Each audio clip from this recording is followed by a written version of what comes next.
जिस राम मंदिर को करोड़ों श्रद्धालुओं की आस्था का सबसे बड़ा केंद्र बताया गया, जिस मंदिर के निर्माण को लेकर देश की राजनीति वर्षों तक गर्म रही, जिस मंदिर में देश दुनिया से श्रद्धालुओं ने करोड़ों रुपए का चढ़ावा चढ़ाया, अब उसी राम मंदिर से जुड़ा एक ऐसा मामला सामने आया है जिसने कई गंभीर सवाल खड़े कर दिए। सूत्रों के मुताबिक अयोध्या के राम मंदिर में चढ़ावे की कथित चोरी के मामले में बड़ी कार्रवाई की तैयारी चल रही। विशेष जांच समिति की रिपोर्ट के बाद अब 6 लोगों के खिलाफ एफआईआर दर्ज हो सकती है। इतना ही नहीं, राम मंदिर ट्रस्ट के प्रशासनिक ढांचे में भी बड़े बदलाव की चर्चा शुरू हो गई। खबर है कि ट्रस्ट के नए सीईओ के रूप में एक रिटायर्ड अधिकारी की नियुक्ति की तैयारी की जा रही है। सवाल यह है कि आखिर ऐसा क्या हुआ कि देश के सबसे चर्चित मंदिरों में से एक के प्रबंधन पर सवाल उठने लगे। क्या वास्तव में चढ़ावे में गड़बड़ी हुई? अगर हुई तो जिम्मेदार कौन है? और अगर जांच में कुछ नहीं मिला था तो अब एफआईआर की नौबत क्यों आ रही है? बात दरअसल यह है कि ये पूरा मामला उस समय और ज्यादा राजनीतिक हो गया जब समाजवादी पार्टी के राष्ट्रीय अध्यक्ष अखिलेश यादव ने इस मुद्दे को लेकर योगी सरकार और जांच एजेंसियों पर तीखा हमला बोल दिया। अखिलेश यादव ने कहा था कि बिना एफआईआर के एसआईटी बिल्कुल वैसी है जैसे बिना तीर की कमान। उन्होंने सवाल उठाया कि आखिर जांच किस बात की हो रही है जब किसी के खिलाफ मुकदमा ही दर्ज नहीं किया गया। यही नहीं, अखिलेश यादव ने एसआईटी की परिभाषा ही बदल दी। उन्होंने कहा कि एसआईटी का मतलब स्पेशल इन्वेस्टिगेशन टीम नहीं बल्कि शेयर इन थेफ्ट यानी चोरी में हिस्सेदारी है। अखिलेश यादव ने कहा कि ये केवल वित्तीय अनियमितता का मामला नहीं है बल्कि करोड़ों लोगों की आस्था से जुड़ा विषय है। उनके मुताबिक राम मंदिर में चढ़ाया गया धन केवल उत्तर प्रदेश या भारत के लोगों का नहीं बल्कि दुनिया भर के श्रद्धालुओं की भावनाओं का प्रतीक है। उन्होंने कहा कि करोड़ों श्रद्धालुओं ने भगवान राम के चरणों में दान दिया, किसी ने खुले तौर पर तो किसी ने गुप्त दान के रूप में योगदान दिया। लेकिन अब अगर उसी धन के इस्तेमाल या उसके हिसाब किताब पर सवाल उठ रहे हैं तो ये बेहद गंभीर मामला है। अखिलेश यादव ने दावा किया कि अगर उत्तर प्रदेश की 80 लोकसभा सीटों से औसतन 10 करोड़ रुपए का भी चढ़ावा माना जाए तो ये रकम 800 करोड़ रुपए से अधिक बैठती है।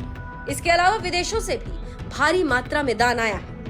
उन्होंने तंज कसते हुए कहा कि अब अगर कोई गुप्त दान करने वाला व्यक्ति सवाल पूछेगा तो उसके घर ईडी और सीबीआई पहुंच जाएगी। ये बयान केवल राजनीतिक हमला नहीं था बल्कि सत्ता पक्ष के लिए एक सीधा चुनौती पत्र भी था।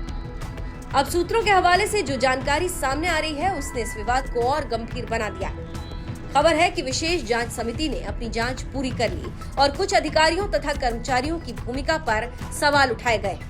यही वजह है कि 6 लोगों के खिलाफ एफआईआर दर्ज करने की तैयारी चल रही है। जानकारी देते चले कि अभी तक आधिकारिक रूप से किसी का नाम सार्वजनिक नहीं किया गया और न ही ट्रस्ट की तरफ से विस्तृत बयान जारी किया गया। लेकिन अगर एफआईआर दर्ज होती है तो ये मामला सीधे आपराधिक जांच के दायरे में आ जाएगा और यहीं से शुरू होगा सबसे बड़ा राजनीतिक संग्राम। क्योंकि विपक्ष लगातार पूछ रहा है कि जब शुरुआती आरोप सामने आए थे तब तत्काल एफआईआर क्यों नहीं हुई? आखिर जांच शुरू होने और मुकदमा दर्ज होने के बीच इतना लंबा अंतराल क्यों रहा? विपक्ष का आरोप है कि मामले को दबाने की कोशिश की गई। वहीं सत्ता पक्ष और ट्रस्ट से जुड़े लोग ये तर्क दे सकते हैं कि किसी भी निष्कर्ष पर पहुंचने से पहले तथ्यों की जांच जरूरी थी और एसआईटी का गठन उसी उद्देश्य से किया गया था। लेकिन राजनीति में धारणा अक्सर तथ्यों से ज्यादा प्रभावशाली होती है और यही कारण है कि राम मंदिर जैसा संवेदनशील विषय अब केवल धार्मिक नहीं बल्कि राजनीतिक बहस का केंद्र बन गया है। एक और दिलचस्प पहलू है कि ट्रस्ट के प्रशासनिक ढांचे में बदलाव की चर्चा। सूत्रों का कहना है कि नए सीईओ की नियुक्ति की तैयारी हो रही है। अगर ऐसा होता है तो विपक्ष से जांच रिपोर्ट के बाद उठाया गया सुधारात्मक कदम बताएगा, जबकि समर्थक कहेंगे कि ये सामान्य प्रशासनिक प्रक्रिया है। लेकिन जनता के मन में एक सवाल जरूर रहेगा कि अगर सब कुछ ठीक था तो बदलाव की जरूरत क्यों पड़ी? और अगर बदलाव जरूरी था तो क्या पहले कुछ गलत था? राम मंदिर केवल एक भवन नहीं, ये करोड़ों लोगों की आस्था, विश्वास और भावनाओं का केंद्र है। ऐसे में चढ़ावे के एक एक रुपए का हिसाब पारदर्शी होना चाहिए, क्योंकि श्रद्धालु जब दान करता है तो वो केवल पैसा नहीं देता, वो अपना विश्वास सौंपता है। अब निगाहें इस बात पर टिकी हैं कि क्या वास्तव में 6 लोगों के खिलाफ एफआईआर दर्ज होती है या नहीं। जांच रिपोर्ट में क्या निष्कर्ष निकले हैं, ट्रस्ट में क्या बदलाव होते हैं और सबसे महत्वपूर्ण, क्या करोड़ों श्रद्धालुओं को उन सवालों का जवाब मिलेगा जो पिछले कई दिनों से उनके मन में उठ रहे हैं। फिलहाल इतना तय है कि अयोध्या से उठी ये खबर आने वाले दिनों में उत्तर प्रदेश की राजनीति और राष्ट्रीय बहस दोनों को प्रभावित करने वाली है।